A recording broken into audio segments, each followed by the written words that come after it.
ইতিহাস সম্পর্কে সামান্য ধারণা রাখেন, অথচ চেঙ্গিস খানের নাম শুনেননি, এমন মানুষ খুঁজে পাওয়া দুষ্কর। পৃথিবীর ইতিহাসে অন্যতম অপরাজিত জেনারেল তিনি।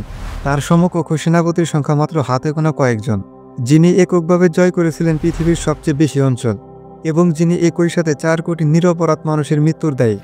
ধ্বংস, হত্যা, চাতুর্য, ক্ষমতা, লিপ্সা এবং রণকৌশলতার এক অভূতপূর্ব মিছিলে করা চেঙ্গিস খানের জীবন কাহিনী যেন একটি জীবন্ত সিনেমার মতো। কিন্তু সবাইকে অবাক করে দিয়ে সেই মঙ্গোলীয়রাই একসময় ইসলাম ধর্মে দীক্ষিত হয় এবং ইসলামের প্রচার প্রসারে অনন্য অবদান রাখে।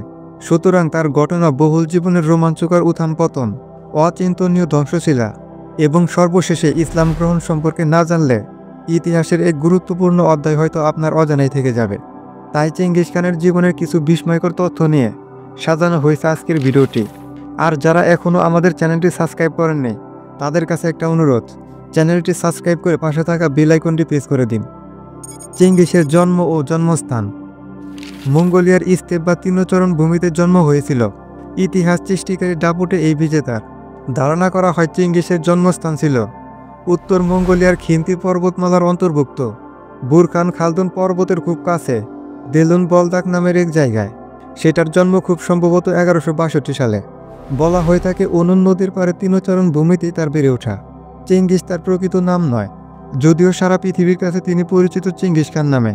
তবে এই বিশ্ববিজেতার আসল নাম কিন্তু চেঙ্গিস নয়। চেঙ্গিস খান তার উপাধি, তেমুজিন তার প্রকৃত নাম। অনেক যুদ্ধ ও রক্তপাতের পর 1206 সালে তেমুজিন যখন সমগ্র মঙ্গোলিয়ান স্টেপের একক অধিপতি হিসেবে আবির্ভূত হন, তখন তাকে চেঙ্গিস খান উপাধি দেওয়া হয়, যার বাংলা অর্থ খুব সম্ভবত সমগ্র পৃথিবীর অধিপতি বা এই জাতীয় কিছু। হয়তো এ কারণে তার পিতৃদত্ত নাম তেমুজিন কালের অতলে হারিয়ে গেছে চেঙ্গিস নামের গৌরব ও পরাক্রমের কাছে। বাল্যকাল ও প্রাথমিক জীবনের প্রতিকূলতা। চেঙ্গিস খানের ছোটবেলা ছিল ঘটনাবহুল। চেঙ্গিসের পিতা ছিলেন স্থানীয় গোত্রপতি, তাই অভিজাত্য ছিল চেঙ্গিস খানের জন্মগত। মঙ্গল রীতি অনুসারে 12 বছর বয়সে বিয়ে দেয়া হয় তাকে বর্তি নামের এক ফুটফুটে মেয়ের সাথে। তবে ছোট্ট তেমুজিনের কপালে সুখ বেশি দিন টিকল না। সেই সময়ের ইউরেশিয়ান স্টেপ অঞ্চলে এখনকার দিনের আধুনিক জাতিরাষ্ট্রের মতো একক কোনো জাতি বসবাস করত না, বরং লক্ষ লক্ষ বর্গ মাইল জুড়ে বিস্তৃত এই তৃণচরণ ভূমি বিভক্ত ছিল বিভিন্ন গোত্রে গোত্রে, দলে ও উপদলের মাঝে। ছিল না তাদের সরকার কিংবা আইন কানুন। গোত্র বা কাবিলাতান্ত্রিক সমাজে গোত্রের রাজনীতি ছিল চূড়ান্ত। ছিল না পুলিশ কোটাল কিংবা কাজী। ইউরেশিয়ান স্টেপ অঞ্চলে বিভিন্ন তাতার, টার্কি এবং মঙ্গল গোত্র বসবাস করত। চেঙ্গিসের জন্মের সময় স্টেপ ভূমিতে ছিল তাতারদের বড্ড আধিপত্য। চেঙ্গিসের পিতা ছিলেন তাতারদের ঘোরশত্রু। মঙ্গল জনশ্রুতি অনুসারে তাতারদের দেওয়া বিষ মিশ্রিত ঘোড়ার দুধ পানে মৃত্যু হয়েছিল চেঙ্গিসের পিতার। পিতার মৃত্যুর পর অপ্রাপ্ত বয়স্ক তেমুজিনের নেতৃত্ব মেনে নিতে চাইল না গোত্রের লোকজন। তাই একে একে গোত্রের সব মানুষ তাদের পরিবার রেখে চলে যেতে শুরু করলো। এই সময়টা ছিল চেঙ্গিস খানের জীবনের সবচেয়ে কঠিন সময়। বালক চেঙ্গিস পরবর্তী জীবনের বিপদাস্পদ পথ চলার জন্য প্রস্তুত হচ্ছিলেন সে সময় থেকেই। শৈশবের প্রতিকূলতা তাকে তিলে তিলে মজবুত করে গড়ে তুলেছিল ভবিষ্যতের জন্য। চেঙ্গিসের চরিত্রের কঠোরতা কিন্তু বাল্যকাল থেকেই বোঝা যাচ্ছিল। মাত্র 13 বছর বয়সেই নিজের সৎ ভাইকে হত্যা করেছিলেন নিখুঁত তীরন্দাজ বালক তেমুজিন। হত্যার কারণ খুব সামান্য, খাবারের ভাগাভাগি নিয়ে ঝগড়া। 17 বছর বয়সে তেমুজিন গড়ে তুলে আনলেন তার বাল্যবধূ বর্তকে। বহুগামী চেঙ্গিসের জীবনে হাজার হাজার নারীর সঙ্গ আসলেও বর্তে ছিল তার প্রথম ও শেষ ভালোবাসা। অসংখ্য সন্তানের পিতা হওয়া সত্ত্বেও শুধু বর্তের গর্ভে জন্ম হওয়া 4 ছেলেকেই উত্তরাধিকারী হিসেবে মনোনীত করেছিলেন তিনি। বর্তে আর তেমুজিনের এই ভালোবাসা ইতিহাসে বেঁচে আছে অনন্য হয়ে। বেঁচে আছে বর্তের গর্ভে জন্ম নেওয়া চেঙ্গিসের 4 ছেলের নাম জোসি, তুলুই, অদেগি, তুগতাই খানের মাধ্যমে। সে যাই হোক, বর্তকে নিয়ে খুব বেশি দিন একসাথে থাকা হলো না তেমুজিনের। কিছুদিনের মধ্যেই আবারও হলো বিচ্ছেদ। প্রতিপক্ষ অতর্কিত হামলা চালিয়ে হত্যা করলো তেমুজিনের গোত্রের লোকদের, সেই সাথে তুলে নিয়ে গেল বর্তকেও। এই গর্বিপদে তেমুজিন পিতৃবন্ধু তুগরুল খানের শরণাপন্ন হলেন। তুগরুল খান ছিলেন এক শক্তিশালী গোত্র প্রধান এবং চেঙ্গিসের পিতার রক্তের ভাই। সেই কালে মঙ্গলরা ছোটবেলায় ব্লাড ব্রাদার বা রক্তের ভাই সম্পর্কে আবদ্ধ হতেন, হাত কেটে রক্ত বিনিময় করে। ব্লাড ব্রাদাররা আজীবন একে অপরের প্রতি বিশ্বস্ত থাকার প্রতিশ্রুতিবদ্ধ হতেন।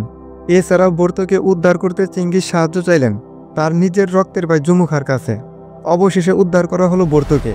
ফিরিয়ে আনার কিছুদিন পরেই বর্তের গর্ভে জন্ম নিল চেঙ্গিসের বড় ছেলে জোচির। কিন্তু শত্রু শিবির থেকে বর্তের মুক্ত হওয়ার মাত্র 9 মাস পর জন্ম হওয়ায় জোশীর পিতৃ পরিচয় নিয়ে কানাঘোষা শুরু হলো। তবে চেঙ্গিস আজীবন জোশীকে নিজের সন্তান হিসাবে পরিচয় দিয়েছেন। আস্তে আস্তে জুমুখা ও তুগলুলের সহযোগিতায় শক্তিশালী হয়ে উঠলেন তেমুজিন। তবে উচ্চবিলাসী তেমুজিন প্রস্তুত হচ্ছিলেন আরও বড় কোনো সাম্রাজ্যের মালিক হওয়ার জন্য। তিনি সেনাবাহিনীর উচ্চ পদের জন্য বংশ পরিচয়ের চেয়ে যোগ্যতাকে প্রাধান্য দিতেন, যেটা ছিল মঙ্গল রীতি বিরুদ্ধ এবং তার রক্তের ভাই জুমুখার কাছে খুবই অপছন্দনীয়। এছাড়া দুজনেরই চূড়ান্ত লক্ষ্য ছিল একাধিপত্য কায়েম করার, তাই দুজনের মধ্যে সংঘাত অনিবার্য হয়ে দাঁড়ালো। এককালে তেমুজিনের রক্তের ভাই জুমুখা পরিণত হলেন চেঙ্গিসের ঘোর দুশমনে। সময়ের সাথে সাথে আধিপত্য বিস্তারের এই সংঘাত কমল না, বরং বেড়েই চলল। তবে চূড়ান্ত মীমাংসা পেতে বেশি দিন অপেক্ষা করতে হলো না। চেঙ্গিস খানের জীবনের সবচেয়ে গুরুত্বপূর্ণ ঘটনাটি ঘটল 1206 সালের দিকে, অর্থাৎ চেঙ্গিসের বয়স যখন মোটামুটি 35 বছর। মঙ্গোলিয়ান স্টেপ তখন দুই শিবিরে বিভক্ত, একদিকের নেতৃত্বে চেঙ্গিস খান, অন্যদিকে জুমুখা। জুমুখার উপাধি তখন গুর খান। তেমুজিনের সাথে বেশ কয়েকটি যুদ্ধ জুমুখার পরাজয়ের পর জুমুখার লোকেরাই তাকে চেঙ্গিসের হাতে তুলে দেয়। তবে চেঙ্গিস খানের কাছে সবচেয়ে মারাত্মক অপরাধ ছিল বিশ্বাসঘাতকতা। জুমুখার যে জেনারেলরা চেঙ্গিসের কাছে পুরস্কৃত হওয়ার আশায় নেতাকে তুলে দিয়েছিলেন শত্রুর কাছে, তাদের বিশ্বাসঘাতকতার পরিণতি হয়েছিল খুবই ভয়ঙ্কর। চেঙ্গিস তাদের সবাইকে বিশ্বাসঘাতকতার অপরাধে ফুটন্ত পানিতে সেদ্ধ করে হত্যার নির্দেশ দিয়েছিলেন। জুমুখাকে তার নিজের ইচ্ছা অনুসারেই মঙ্গল রীতি অনুসারে পিঠ ভেঙে হত্যা করা হয়েছিল। যদিও চেঙ্গিস জুমুখাকে হত্যা করতে চাননি বলে বেশ কিছু সূত্রে উঠে এসেছে, কিন্তু জুমুখা নিজেই পরাজয়ের গ্লানি নিয়ে বেঁচে থাকতে চাননি। জুমুখাকে পরাজিত করার পর মঙ্গোলিয়ার বাকি গোত্রগুলোও একে একে চেঙ্গিসের বশ্যতা মেনে নিতে থাকে। সেই বছরই তাকে চেঙ্গিস খান উপাধিতে ভূষিত করা হয়। চেঙ্গিস খান হওয়ার পর তেমুজিন আরও 21 বছর বেঁচেছিলেন, আর সেটাই ছিল তার জীবনের স্বর্ণযুগ। সেই সময়ের মধ্যে তিনি জয় করেছিলেন চীন, ভারত, ইউরোপ, ভারত ও এশিয়ায় প্রায় 1 কোটি বর্গ কিলোমিটার বিস্তৃত অঞ্চল। 1211 সালে পশ্চিম জিন সাম্রাজ্য, 1215 সালে ঐশ্বর্যমণ্ডিত জিয়া সাম্রাজ্য, 1220 সালে প্রবল প্রতাপশালী খোয়ারজম সাম্রাজ্য তার পদানত হয়। এছাড়াও আফগানিস্তান হয়ে ভারতের পাঞ্জাব পর্যন্ত চলে এসেছিল মঙ্গল বাহিনী। ককেশাস ও কৃষ্ণ সাগরের আশেপাশের অঞ্চলগুলো একে একে অন্তর্ভুক্ত হতে থাকে চেঙ্গিসের সাম্রাজ্য। ইউরোপে চেঙ্গিসের জয়রথ পৌঁছেছিল বুলগেরিয়া হয়ে ইউক্রেন পর্যন্ত। অবাক করা ব্যাপার হলো, চিরকাল অজেয় রাশিয়া জয় করতে চেঙ্গিস খানের বাহিনীর একটু বেগ পেতে হয়নি। অবশেষে 1227 সালে মৃত্যু হয় পৃথিবীর বুকে সবচেয়ে বড় সাম্রাজ্য বিজেতার। চেঙ্গিসের সমাধি কোথায় সেটা কেউই জানে না, কারণ তার শেষকৃত্যের উপস্থিত সবাইকে হত্যা করা হয়, আর চেঙ্গিসের উত্তরাধিকারীরাও সেটা গোপন রাখেন। তাই আজ পর্যন্ত চেঙ্গিসের সমাধি এক অজানা রহস্য। এছাড়া চেঙ্গিস খান নিজের প্রতিকৃতি একা মোটেও পছন্দ করতেন না, তাই চেঙ্গিস খানের কোনো আসল ছবি আমাদের কাছে নেই। যেগুলো তার ছবি বলে চালিয়ে দেওয়া হয় সেগুলো আসলে পরবর্তী প্রজন্মের শিল্পীদের কল্পনা। নিজের জীবন কাহিনী তিনি তার জীবদ্দশাতে লিপিবদ্ধ করার আদেশ দেন, যা সিক্রেট বুক অব মঙ্গলস নামে বেশি পরিচিত।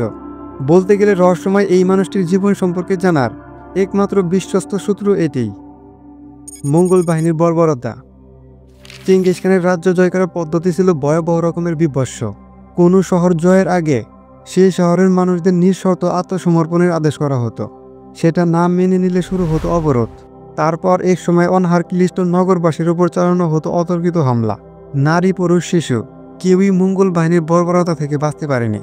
মার্ভ, বেইজিং, সমরখন্দের মতো মধ্যযুগের জনবহুল শহরগুলো মঙ্গল বাহিনীর পাশবিকতায় একদম মাটির সাথে মিশে গিয়েছিল। বর্তমান তুর্কমেনিস্তানের উরগেঞ্জ ছিল মধ্যযুগের সবচেয়ে গুরুত্বপূর্ণ শহরগুলোর একটি। সেটিও মঙ্গল বাহিনী পুরোপুরি ধ্বংস করে ফেলে।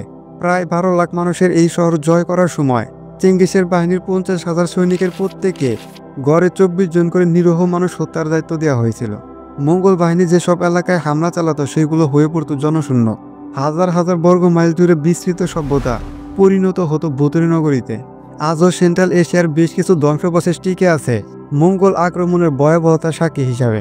ধারণা করা হয় চেঙ্গিস খানের বিভিন্ন অভিযানে মারা পড়েছিল প্রায় 4 কোটির মতো সাধারণ মানুষ, যা তৎকালীন পৃথিবীর মোট জনসংখ্যার 11%। মুসলিম বিশ্বে গণহত্যা। 1219 থেকে 1222 খ্রিস্টাব্দের মধ্যে উত্তর পূর্ব ইরানে চেঙ্গিস খানের সামরিক অভিযানের মাধ্যমে মুসলিম ভূখণ্ডে মঙ্গোলদের অভিযান শুরু হয়। এরপর মাত্র 40 বছরে তারা 4টি প্রভাবশালী মুসলিম সাম্রাজ্যের পতন ঘটায়। সেগুলো হচ্ছে আব্বাসি, আইয়ুবি, সেলজুক ও খাওয়ারিজম। তারা মুসলিম বিশ্বের অসংখ্য সমৃদ্ধি নগরী ধুলোর সাথে মিশিয়ে দেয়। মার্ভ, নিশাপুর ও উত্তর আফগানিস্তানের বলক শহরে নারী পুরুষ নির্বিচারে হত্যার নির্দেশ দিয়েছিলেন চেঙ্গিস খান। মঙ্গল রাজদরবারের ঐতিহাসিক জুবাইনি লিখেছেন, মঙ্গোলীয়দের অভিযানের পর মার্বেন নিহতদের সংখ্যা গণনা করতে বেঁচে থাকা মানুষের 13 দিন সময় লেগেছিল। মার্কিন ইতিহাস গবেষক ডেভিড মার্গান লিখেছেন, মধ্য এশিয়ায় মঙ্গল অভিযান ছিল একটি গণহত্যার প্রচেষ্টা মাত্র। চেঙ্গিস খান নিজেই গণহত্যাকে উৎসাহিত করেছে। ঐতিহাসিক ইবনে আসির লেখেন, চেঙ্গিস খান বুখারি নগর জয় করার পর নগরবাসীর উদ্দেশ্যে বলেছিলেন, হে লোক সকল, নিশ্চয় তোমরা মহাপাপ করেছ, তোমাদের নেতারাও পাপ করেছে। যদি জিজ্ঞাসা করো আমার কথার প্রমাণ কি, আমি বলবো আমি তার প্রমাণ।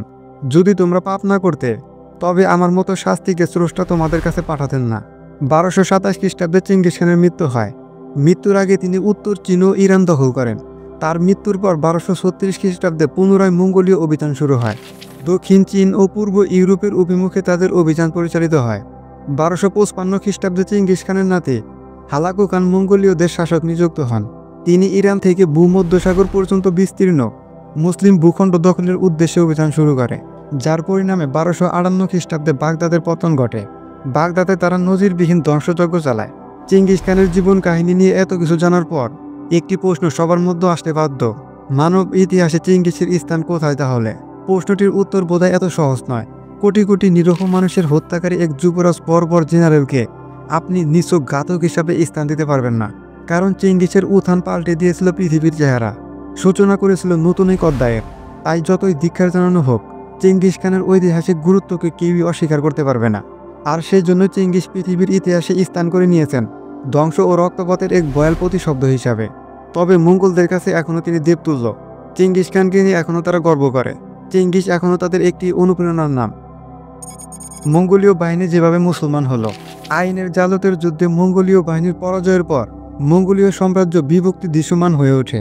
চেঙ্গিস খানের ছেলে জুসি খান গোল্ডেন হর্ট অঞ্চল, কুবলাই খান চীন, আর হালাকু খান ও তার উত্তরসূরিরা ইরান ও রুশ অঞ্চল শাসন করতে থাকে। এদের মধ্যে গোল্ডেন হর্টের খানরা প্রথম ইসলাম ধর্ম গ্রহণ করেন এবং তাদের পর পারস্য ইলখানিদ সাম্রাজ্যের খানরা মুসলমান হয়। চেঙ্গিস খানের নাতি ও জুসি খানের ছেলে বার্কি খান মঙ্গোলীয় শাসকদের মধ্যে প্রথম ইসলাম ধর্ম গ্রহণ করেন। 1266 খ্রিস্টাব্দে মৃত্যুর আগ পর্যন্ত তিনি 10 বছর গোল্ডেন হর্ট শাসন করেন। বার্কি খানের কয়েকজন সভা সদস্য ইসলাম ধর্ম গ্রহণ করেন। বার্কি খান মুসলিম বিশ্বে তার পূর্বপুরুষ ও পরিবারের ধ্বংসাত্মক কর্মকাণ্ডের জন্য অনুতপ্ত ছিলেন। আইনের জালতের যুদ্ধে মঙ্গলদের পরাজয়ের পর বার্কি খান মামলুক সুলতান কুতুজের সঙ্গে সমঝোতা করেন। 1262 খ্রিস্টাব্দে বার্কু খান ও হালাকু খানের মধ্যে যুদ্ধ হয়। ককেশাস পাহাড়ের পদদেশে দুই বাহিনীর যুদ্ধ হয়। যুদ্ধের ফলাফল ছিল অমীমাংসিত। তবে ধারণা করা হয়, বার্কি খান যদি হালাকু খানকে প্রতিহত না করত, তবে হয়তো ইসলামের পবিত্র ভূমি মক্কা মদিনা আক্রান্ত হতো।